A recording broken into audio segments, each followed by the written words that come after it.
G'day everybody.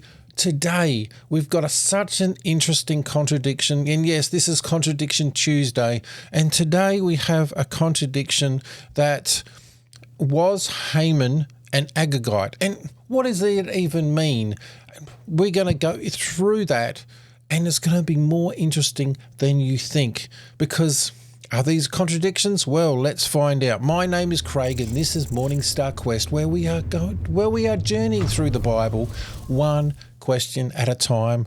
And there are 439 of these things, 439 of these contradictions in the Bible. Well, apparently, and everybody's gone through. And what I find really interesting is people go through this, and the one thing that they don't do is investigate or do some homework, and that's what we're doing today. And this is my friend Cosmo. G'day everyone, I'm Cosmo, the Curious Navigator. Let's dive into this fascinating contradiction about Haman's identity as an Agagite. It might reveal more than meets the eye. So what's the first clue we're looking at, Craig? And just before we do, what I'd like to say is, if people just down there, if you would like to join, don't have to join and pay anything. Just join, and I'll do new things each week, and wallpapers, posters. We've got some things in there. Great stuff. Joining the community means you get to explore even more intriguing questions with us. So let's jump into today's mystery. What's the story behind Haman's ancestry? And that's a very good question. So in this contradiction list, number 17 we're up to, was Haman an Agagite? Now, what is even an Agagite? Can you just give us the story? Now, we've got 1 Samuel here, 1 Samuel 15, 2 to 3, 15, 7 to 8, 15, 32 to 33. Now, can you just summarize the whole story about what an Agagite is? Sure, Craig. An Agagite refers to a descendant of Agag, the king of the Amalekites. In 1 Samuel 15, God commands King Saul to destroy the Amalekites, including King Agag, as punishment for opposing Israel. However, Saul spares Agag, disobeying God's command. This disobedience leads to Samuel executing Agag himself. Haman, from the Book of Esther, is identified as an Agagite, possibly linking him to this lineage. It sets up an interesting backdrop for his enmity with the Jews. And I find it really interesting because this is, apparently a contradiction, because we got King Agag way back in 1 Samuel, who knows how many years is between Samuel and the story of Esther, which we'll get into in a sec. The events in 1 Samuel and the story of Esther are separated by several centuries. 1 Samuel, with King Agag's story, is set around the 11th century BCE. The Book of Esther takes place during the reign of King Xerxes, around the 5th century BCE.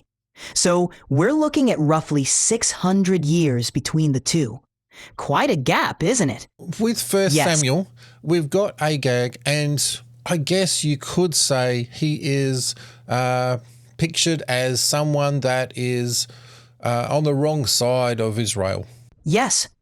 Agag, as the Amalekite king, represents an enemy of Israel. His people had a long history of conflict with the Israelites, which is why God commanded Saul to completely destroy them.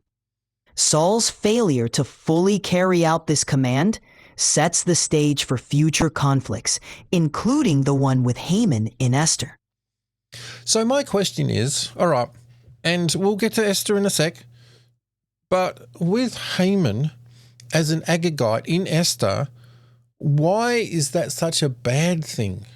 Haman being an Agagite suggests a link to Israel's ancient enemies, the Amalekites. This connection could explain his intense hatred for the Jews and his plot to annihilate them in the Book of Esther. I have a question here because I think part of the contradiction is Haman as an Agagite King Agag is dead, so how could he be an Agagite? Is that the contradiction? But then there is the Amalekites, and they are supposed to be, along with King Agag, being wiped out. However, he is an Agagite / Amalekite. So how could he? And I think the contradiction is how 600 years later, how he could be a people of something that was no longer. Is that the contradiction? Yes, that's exactly the point of contention.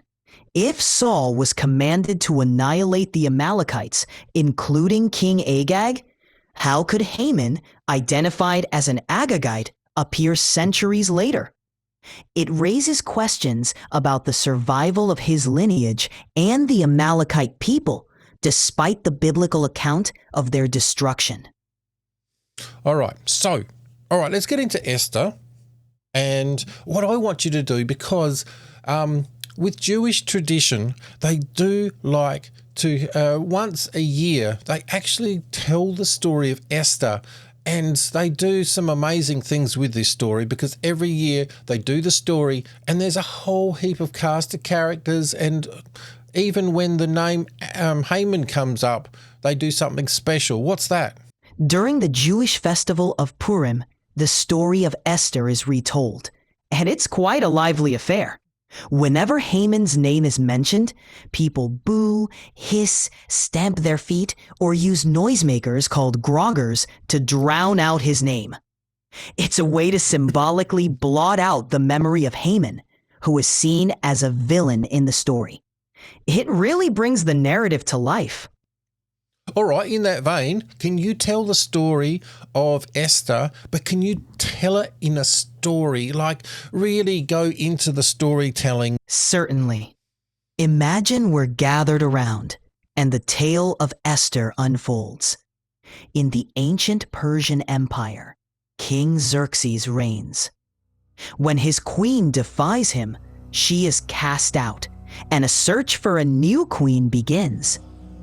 Enter Esther, a Jewish girl of remarkable beauty, raised by her cousin Mordecai. She captures the king's heart and becomes queen, though her Jewish identity remains hidden. Meanwhile, Haman, the king's advisor, is promoted, and all are commanded to bow to him. But Mordecai refuses, igniting Haman's wrath.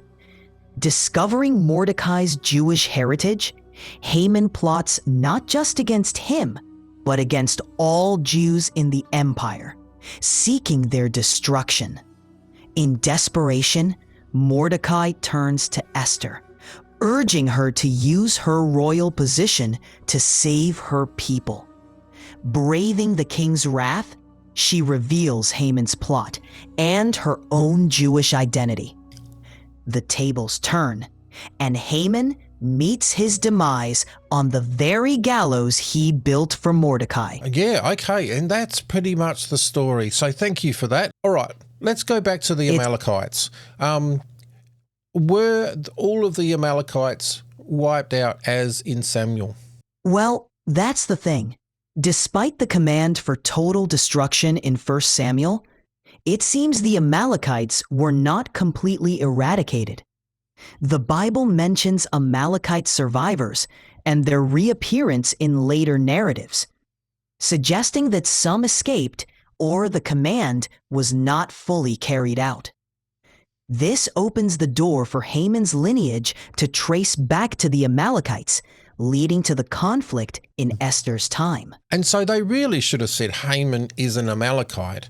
And maybe this wouldn't have been such a contradiction, but I find it interesting that with Jewish tradition, they don't always say this is the heritage or even your your mother might be or father might be a certain person, but they might say he is. And they might mention your grandfather and your great-great-great-great-grandfather, because that was an important person or, a sinister person of history like Agag. Yes, exactly.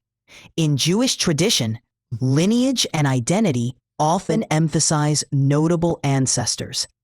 Referring to Haman as an Agagite links him to King Agag, symbolizing his deep-rooted enmity with the Jews. It's more than just heritage. It's a nod to historical conflicts and grudges that add depth to the narrative in Esther. And I think that's it. Really, Haman as an Agagite, they are really just, he's still an Amalekite either way, and which is quite possible. And in the Bible, it talks about that they continued and there were still more Amalekites. What's a verse after 1 Samuel that an Amalekite is mentioned? In 1 Samuel 30, we find another mention of the Amalekites. This chapter describes how they raided the town of Ziklag, taking captives, including David's wives. Oh, and David and his men. And this is after Agag and this whole thing with Samuel? Yes, it is. 1 Samuel 30 occurs after the events with King Agag in 1 Samuel 15. The Amalekites are still active, demonstrating that they were not completely wiped out and continued to be a presence in the region. Oh, well, this is all just not even a contradiction. So, okay, thank you so much. And going through this list is so much like a Bible study. I'm learning so much. And go click on one of those because, well, there's going to be way more contradictions and we're going to get into the Bible so much more and you're going to learn so much more. So click on that one and we'll see if they're a contradiction or not because we're doing the homework.